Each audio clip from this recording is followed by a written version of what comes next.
अस्सलाम वालेकुम नाज़रीन, आप कैसे? उम्मीद करता हूँ खैरियत से होंगे। नाज़रीन, आज मैं इधर आपके खेत में बैठा हूँ और इसी वाले कैमरे से मैं आपको और कुछ नहीं बताऊँ। नाज़रीन, मेरे साथ रहिएगा, मैं अपने खेत के मुताल्लिक और कुछ भी आपको बताने वाला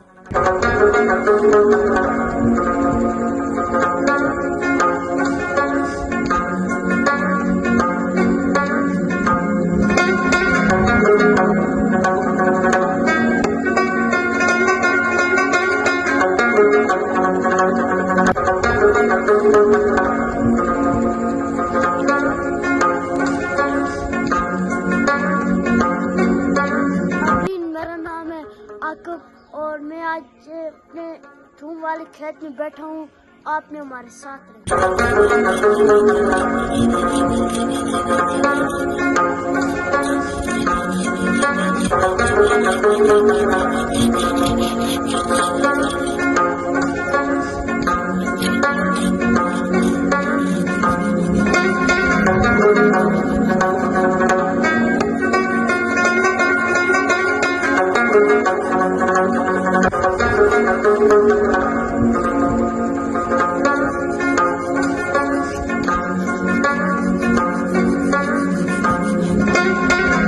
नाज़रीन, इस थूम को लगाए हुए 4 महीने हो गए।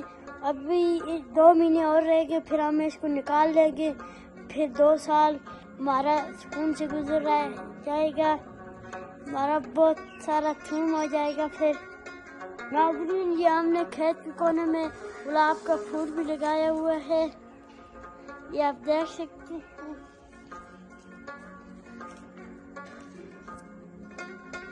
नाज़रीन, ये देखेंगे नीचे भी गिर रहे हैं। नाज़रीन, उम्मीद है कि आपको ये व्लॉग बहुत ही पसंद आया होगा। जाते जाते हमारे चैनल को लाइक, फॉलो, शेयर, सब्सक्राइब जरूर कर लीजिए। फिर मिलेंगे किसी और व्लॉग के साथ। अल्लाह ने।